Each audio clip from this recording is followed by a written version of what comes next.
Dios les bendiga, mis hermanos. Una vez más, es una bendición estar juntos. Es un día tan especial como es el día de la resurrección. La resurrección es un aspecto fascinante, así con la palabra, fascinante, de la vida de nuestro Señor Jesucristo. Con la resurrección Él demostró no solamente su poder, sino su deidad. Eh, hemos de entender en la vida de Cristo que había algo más que humanismo, había algo más que simple y sencillamente un hombre. Fue un hombre que no tuvo ni tendrá comparación alguna. Él era y seguirá siendo ese Hijo de Dios, esa deidad suprema manifestada en la vida de una persona. Jesucristo cumplió todas las expectativas de Dios y la resurrección pues fue prueba de ello. Algunas personas les cuesta un poquito entender este asunto de la resurrección, pero pienso yo que el mejor texto para entender la resurrección de Cristo está en Primera de Corintios capítulo 15. Es completo. Primera de Corintios 15 tiene quizás todos los detalles que se necesitan para poder entender la resurrección. De hecho, resucitar es volver a vivir. Hemos visto en el mensaje pasado acerca de los detalles de la muerte de Cristo. ¿Por qué fue necesario que Cristo muriera? ¿De dónde venía la idea de la crucifixión? ¿Cómo lo miraban los judíos? ¿Cómo lo miraban los romanos? ¿Y cómo debemos ver nosotros la cruz de Cristo? ¿Y cómo debemos nosotros identificarnos también con el Cristo crucificado? Ahora, interesantemente, Dios no nos llamó a quedarnos llorando en la cruz, sino que nos llamó a ver la victoria que se había logrado en la cruz. Me encanta a mí cómo los evangelios presentan ese aspecto de la crucifixión. Por ejemplo, tanto Mateo como Lucas presentan el aspecto humano. Por ejemplo, Mateo dice que el tema principal es presentar a Jesús como rey, ¿verdad? Como rey de este mundo, pero Cristo se presentó como más allá de rey de este mundo, rey de reyes y señor, rey de reyes y señor de señores. También de igual manera, eh, Lucas lo presenta como ese hijo de hombre, como esa persona sufriente que sufrió en la cruz. Ahora, los otros dos evangelios sobrantes, tanto Marcos como Juan, hacen ver a Jesús y a su cruz como un logro victorioso, ¿verdad? No tanto el aspecto sufriente del que estaba muriendo, sino más bien el efecto poderoso que se iba a lograr por causa de la muerte de Jesús. Y eso es tremendamente alentador para nosotros y nos ayuda a comprender ese otro aspecto de la muerte que quizás nosotros no logramos entender por nuestra humanidad. Nos quedamos en el llanto, nos quedamos en el luto, nos quedamos con ese derramamiento químico que sucede en nuestro ser cuando se provoca el luto, porque eso es lo que sucede realmente. Cuando, cuando hay un derramamiento interno químico dentro de nosotros y nos entristecemos, nos doblamos, nos humillamos y dejamos de comer, nos enlutamos, esa es la palabra, entonces nos deprimimos. Pero Dios no quiere que nos quedemos deprimidos.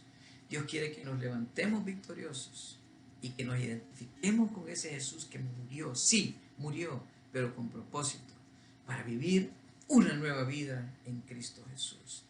Qué triste sería el símbolo del bautismo si se nos propusiera a nosotros que en el bautismo pues nos vamos a identificar con la muerte y hasta ahí nomás nos vamos a quedar, ¿verdad? Muerto, dice el pastor, y lo mete debajo del agua y ahí lo deja por 5 minutos. Claro que te vas a morir, pero no, ¿verdad? El pastor inmediatamente dice, sepultado, porque eso es lo que significa ponerlo debajo completamente del agua, y resucitado, y ¡fu! Sale para vivir una nueva vida en Cristo Jesús. Amén. Hace, hace, hace poco vi un video impactante un hombre bien grande, y lo iban a bautizar, y estaba el pastor y necesitó la ayuda de otro de los diáconos. Y lo agarraron entre los dos y lo pusieron debajo del agua. Ese hombre salió con tanta fuerza que arrastró al pastor y al diácono y cayeron al agua todos. Chistoso, pero eso es lo que sucede. Salimos a una nueva vida en Cristo Jesús, a vivir la vida de Dios.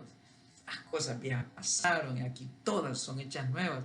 El gran problema tuyo y el gran problema mío es que seguimos arrastrando con los pecados pasados y seguimos arrastrando con los viejos hábitos pecaminosos, las mismas cargas de antes. Nunca cambies. Dios te llama a cambiar. Dios te llama a vivir una vida resucitada, y eso es lo que realmente necesitas hacer. Vivir una vida con propósito. Nadie te está exigiendo ir más allá de lo que tú puedes dar, pero sí que seas genuino en tu creencia, que seas genuino en tu propuesta para Dios, en tus compromisos con Él, que hagas un trato con Dios y le digas: Señor, voy a caminar de la mano contigo.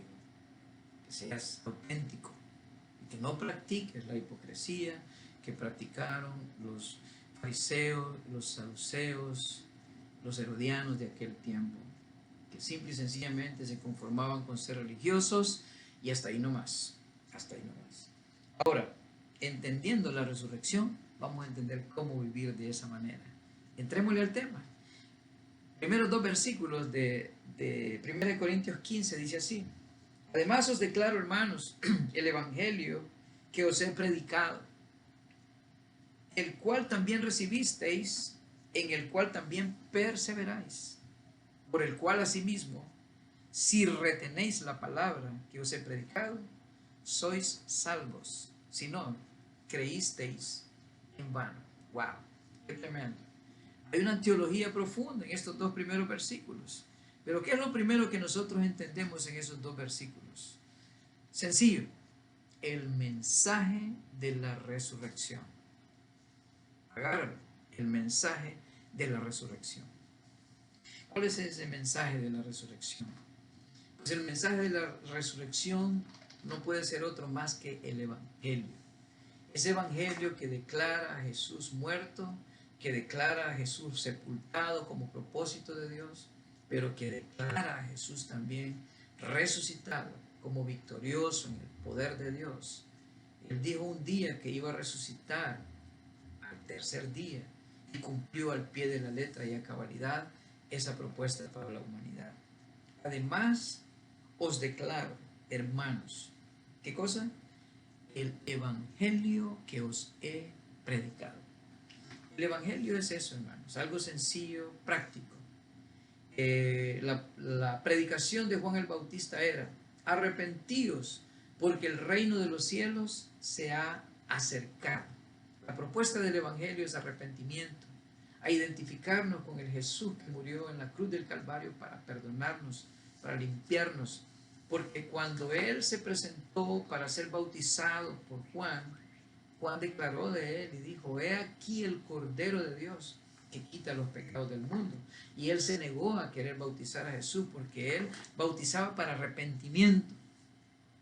Pero Cristo le dijo: es necesario que ahorita suceda, no te preocupes, Juan, ¿verdad? No te metas a tanta teología. Véngase,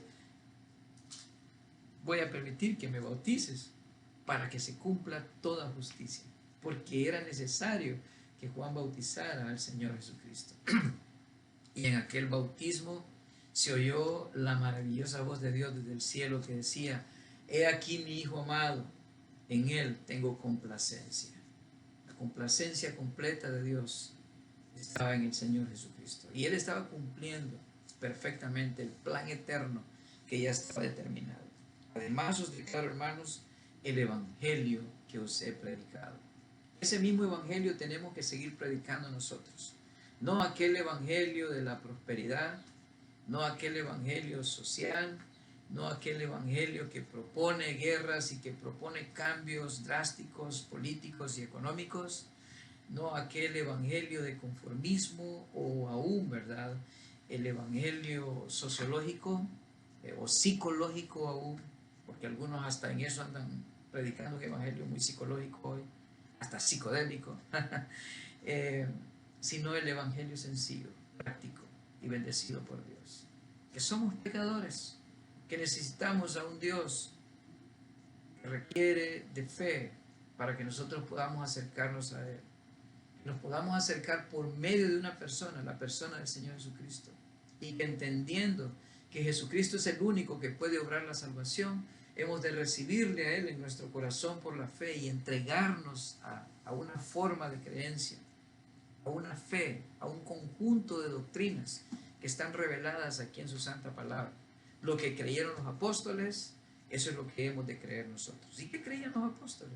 Creían en el Antiguo Testamento, creían en las enseñanzas del Señor Jesucristo, porque todo el Antiguo Testamento se cumplió en la persona de Jesús.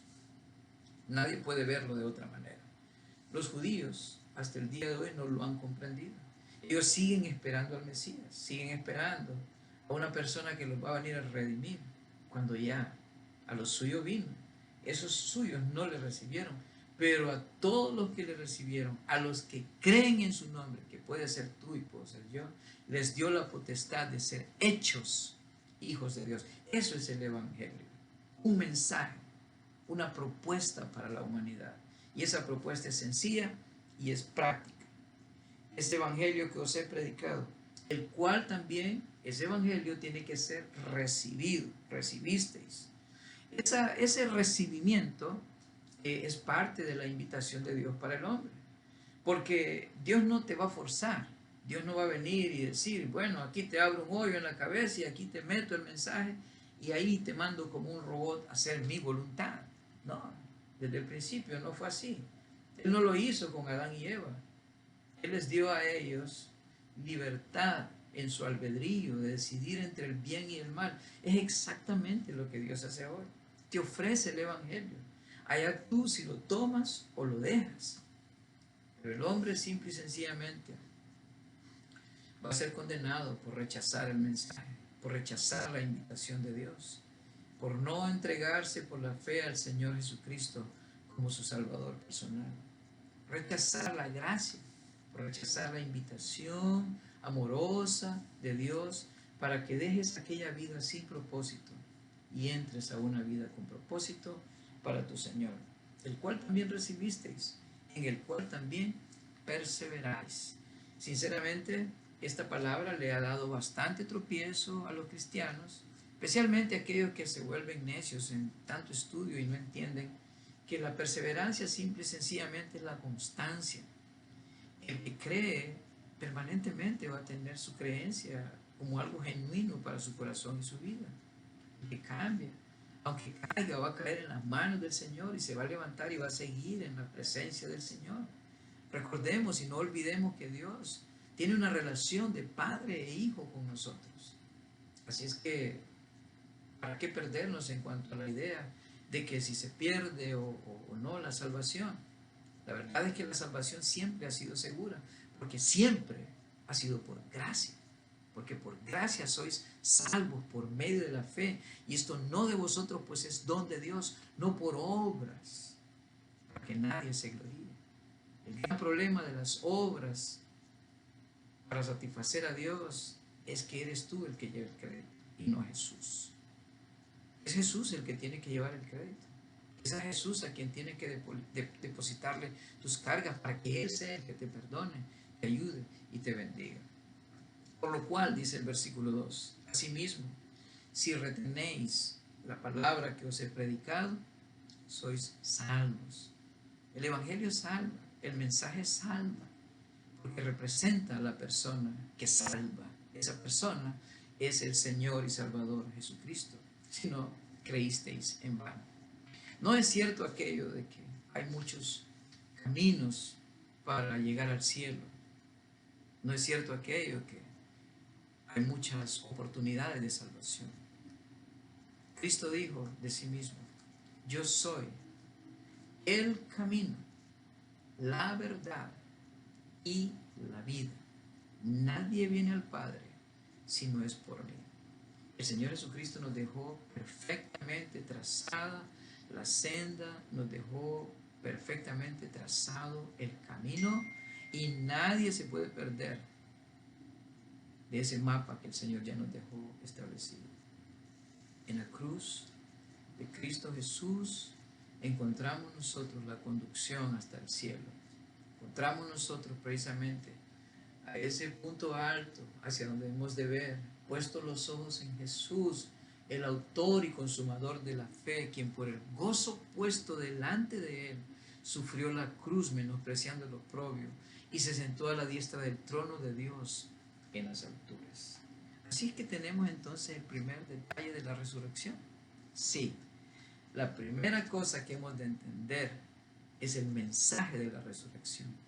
Porque el mensaje de la resurrección no solamente consiste en muerte y sepultura, también consiste en resurrección, en esa demostración de Dios como divino, como hijo de Dios, como plantándose en autoridad suprema, como poniéndose en el lugar que realmente le corresponde. Jesús no solamente es un hombre común y corriente, Jesús también era Dios y sigue siendo Dios, dispuesto a arreglar cualquier cosa que esté desarreglada en nuestra vida. Él es supremo. Por eso es que todas las religiones quieren tener un poquito de Jesús, aunque sea en su nombre, ahí, santos, Jesucristo, y ahí le ensartan un poquito, o de iglesia de Jesús, o etcétera, etcétera.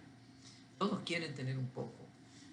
Tienen la Biblia, pues también ahí la tienen, aunque sea en cuarto lugar después de sus libros prioritarios, pero ahí la tienen. Hay que entender a la humanidad y no hay que dejarse fácilmente enrolar por la religión de este mundo, porque el único mensaje creíble, autenticado y aprobado por Dios es el mensaje del Evangelio, es el mensaje de la salvación, es la síntesis del mensaje de toda la Biblia, lo que nosotros necesitamos entender para comprender la resurrección es el Evangelio de nuestro Señor Jesucristo. Ahora, una vez que hemos entendido ya, se fija, ¿verdad?, que no fue necesario todo aquel protocolo de intrincadas argumentaciones teológicas para entender eso. Es que así es la Biblia, es sencilla y práctica y no nos demanda más allá de lo que nosotros necesitamos para entender. Una persona sin Cristo necesita a Jesús, pero para conocer a Jesús necesita conocer los detalles de esa salvación. Están basados en una persona revelada en su palabra, y esa persona murió, esa persona fue sepultada y esa persona resucitó para darte la oportunidad de la vida eterna. ¿Entiendes eso? Ya tienes a Jesús, tienes la fe, has creído, y por tanto lo demás de la resurrección pues vas a fluir de una manera fácil. Por ejemplo, versículo 3 y versículo 4 nos habla ahora del texto de la resurrección. ¿Qué dice el 3 y 4? El mensaje. Ahora miremos el texto.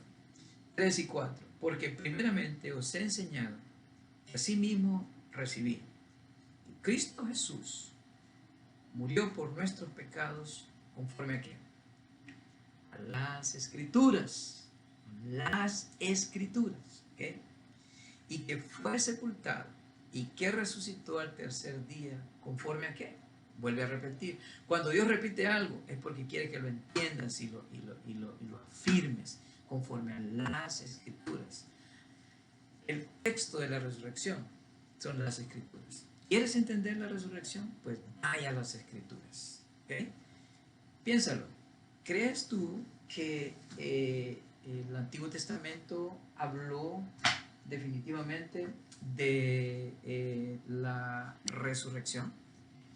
Si dices sí, es porque has escudriñado las Escrituras. Y en realidad sí, la Biblia enseña en el Antiguo Testamento acerca de la resurrección.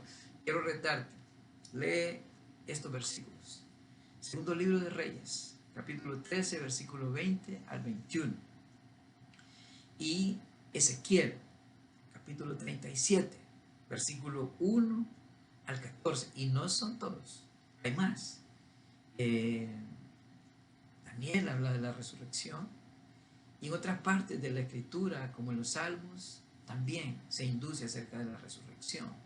Ahora, eso solo como un, como un preámbulo de lo que estamos hablando, de que las Escrituras hablan de la resurrección. ¿Quieres entender la resurrección? Entonces vea las Escrituras. No te vayas a un libro de fulano, a un libro de mengano, al famoso predicador aquel, porque lo que vas a lograr es confundirte. Tienes que ir siempre al texto de la Escritura. Y 1 Corintios 15 te da todos los detalles de la resurrección. Vamos a ir descubriendo paso a paso. Pero también toda la Biblia habla acerca de la resurrección. De hecho, hubieron acontecimientos increíblemente poderosos el día que el Señor Jesucristo resucitó de entre los muertos. Porque esa fue parte de su promesa. Al tercer día me levantaré. Ahora, Él ya había hecho un acto bondadoso de levantar a un muerto, recuerde, ¿verdad? La historia de Lázaro. Cuando Él con voz potente, como con esa voz de mando y de arcángel que va a sonar cuando el Señor Jesucristo venga a resucitar a los suyos, Él dijo, Lázaro, ven fuera. Y Lázaro, bien mandadito, llegó hasta donde Él y Él dio la orden que le quitaran sus vendajes y lo dejaran ir libre, porque así liberta Dios al hombre de los lazos de la muerte. O sea, comprobado, histórica y físicamente. Volvió a su casa el hombre. Cualquiera podría decir, pastor, pero eso, ¿no cree usted que fue simbólico? No, no, ¿verdad? No fue simbólico, fue algo que sucedió. Y otra cosa que sucedió fue que cuando Jesús resucitó, hubo un terremoto y las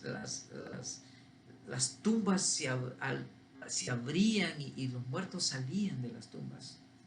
Y muchos volvieron a sus casas y ya me imagino, ¿verdad? El alboroto que se armó. Fue algo impactante realmente, no fue algo así común y corriente, fue algo que conmocionó a la humanidad. ¿Quieres entender la resurrección? Pues vaya al texto, la escritura. Fue sepultado, resucitó conforme a las escrituras, no conforme a la sabiduría humana, no conforme a como lo cuenta fulano, mengano, sino conforme a como lo dice la Biblia. ¿Quieres hacerte un favor a ti mismo? Apóyate en la Biblia. La Biblia es el libro divino en el cual Dios revela su voluntad para con el hombre y nunca te va a fallar. De hecho, Dios te dio su espíritu si ya recibiste a Cristo y ese espíritu te guía a toda la verdad. No vas a fallar en el propósito de Dios. Y siempre van a haber personas, maestros buenos, decentes, sin andar buscando partidarismos que te van a ayudar también en tu crecimiento cristiano. Vas a encontrar muy buenas iglesias. ¿Cuáles son las buenas iglesias? Las que predican el Evangelio, las que tienen el texto, la Biblia, como su fundamento y no como su excusa, que la usan simplemente para debatir, pelear, porque ellos creen que de esa manera están ganando el reino de los cielos. No vas a creer que creen igual que nosotros solo porque hablan del Evangelio, ¿no? Ellos hacen obras para poder llegar al cielo. Nosotros tenemos que creer. Esa es la forma en cómo se puede llegar al cielo. Bueno, esa es la segunda cosa. Voy a hablar, antes de concluir, de la tercera cosa. ¿Quiénes fueron los testigos de la resurrección?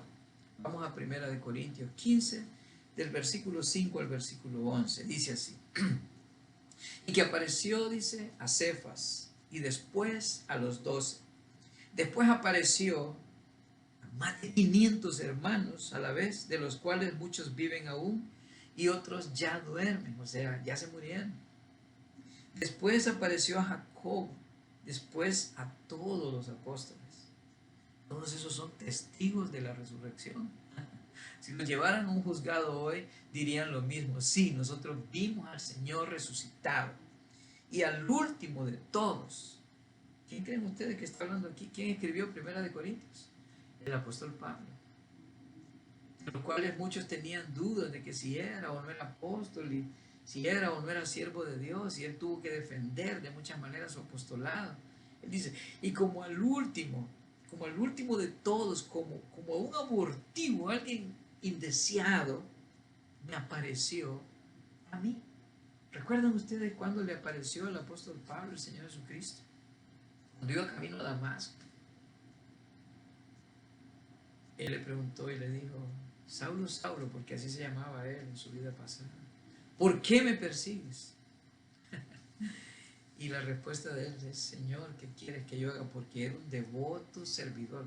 Saulo de Tarso era un devoto servidor, pero de la religión. Por eso yo no dudo que los hombres religiosos se puedan convertir al Señor Jesucristo de corazón sincero. De hecho, he visto muchos religiosos convertirse al verdadero cristianismo por causa de que las cosas vienen de aquí. No vienen de un conocimiento superficial, sino de un conocimiento profundo y verdadero de la justicia de Dios. Así que si tienes algún amigo, si tienes a alguien que piensas que es hueso duro, no te preocupes, ora por él. Vive tu vida verdadera delante de esas personas y vas a ver cómo un día, al punto, van a llegar a entender el verdadero evangelio, porque lo van a ver en tu propia vida. Van a ver al Cristo resucitado en ti y van a decir, yo quiero eso para mí también. Ahí están todos los testigos. Al último de todos, dice Pablo, como un abortivo me apareció a mí. Porque yo soy el más pequeño de los apóstoles, que no soy digno de ser llamado apóstol, porque perseguí a la iglesia de Dios. Pero por la gracia de Dios, soy lo que soy. Y su gracia no ha sido en vano para conmigo. Antes he trabajado más que todos ellos, pero no yo, sino la gracia de Dios conmigo. Qué maravilloso, ¿verdad?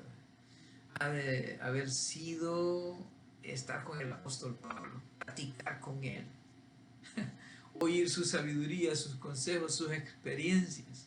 Era un hombre tremendo, tenía un carácter bien especial.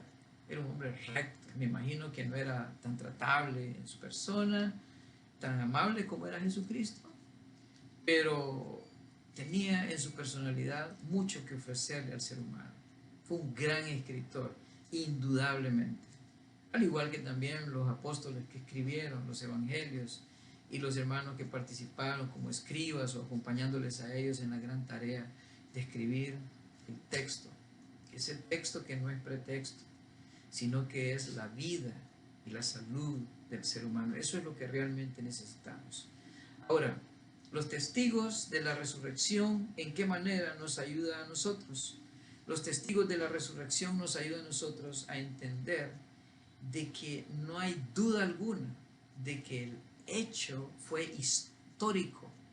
Si nos llevaran hoy en día a un juzgado, nosotros podríamos evocar a estos textos bíblicos y decir, ahí está escrito que sucedió. Y mire cuántas personas, aquí dice 500, ¿le son suficientes 500 testigos? Ahí está escrito, ¿verdad? Ahora, lo más bonito de todo, es decir, como dijo aquel ciego, quien recibió el favor del Señor. Si este es esto o lo otro, pues realmente a mí no me importa. Lo que sí me importa es lo que ha sucedido en mí, en mi interior, en mi vida. Y yo antes no miraba y ahora puedo ver. Así también el cojo pudiera decir que yo antes no caminaba, me levanté y ahora puedo correr. Que yo antes era un bolo perdido, un desgraciado, maltratador de mi mujer, y que ahora uso mi mano para suplir sus necesidades y para acariciar. Ahora amo a mis hijos, antes era un maltratador de mis hijos, hoy he cambiado. Una vida resucitada. Estábamos muertos en nuestros delitos y pecados y ahora hemos venido. Tú puedes ser un testigo más de la resurrección. Ahora, recuerda, la resurrección no solo es un cambio espiritual, también es un cambio físico. Y si tú llegaras a morir por el coronavirus, Dios no lo permite. Pero si tienes a Cristo en tu corazón, tú puedes ser salvo. Tú puedes decir delante de Dios, Dios, gracias, porque si yo muero, yo voy contigo. Tengo tu promesa es mía. ¿Por qué? Porque he visto en el texto lo que dice tu evangelio y lo que aseguraron los demás testigos en cuanto a tu resurrección. Tu resurrección, Señor, también es mía. Muchas gracias. Oremos. Señor, gracias por la bendición de este mensaje que impacte el corazón, Señor, de alguien que aún no tiene a Cristo. Y que podamos tener reportes, Señor, de que las vidas están cambiando, de que los pecadores se están arrepintiendo, Señor, y de que estamos viendo a este mundo cambiar, Señor, arrepentirse de sus pecados, porque te necesitamos, Señor. Un día como hoy saliste de la tumba y te presentaste victorioso ante tantos testigos, Señor. Qué bendición más grande, qué privilegio más grande fue que vieron la marca de las heridas que tenías en tus manos, en tus pies, Señor, en tu costado. Oh Señor, gracias porque sufriste en la cruz, pero no solo fue sufrimiento, sino también resultaste victorioso en la cruz porque no te quedaste ahí derrotado, Señor. Gracias porque un hombre rico te bajó de esa cruz, Señor, y te puso en su sepulcro por la realeza que te corresponde, Señor. Gracias porque fuiste tú el que tomó su vida y que también la volvió a su lugar nuevamente y te presentaste victorioso para darnos la seguridad a nosotros de nuestra salvación y la certeza de que eres no solamente un hombre, sino también Dios sobre todas las cosas, el creador, el sustentador y el que puede darnos la victoria. Por favor, Señor, ten misericordia de la humanidad. Danos la oportunidad de ver tu salvación en este tiempo, en el nombre de Jesucristo, que es sobre todo nombre. Amén. Dios te bendiga.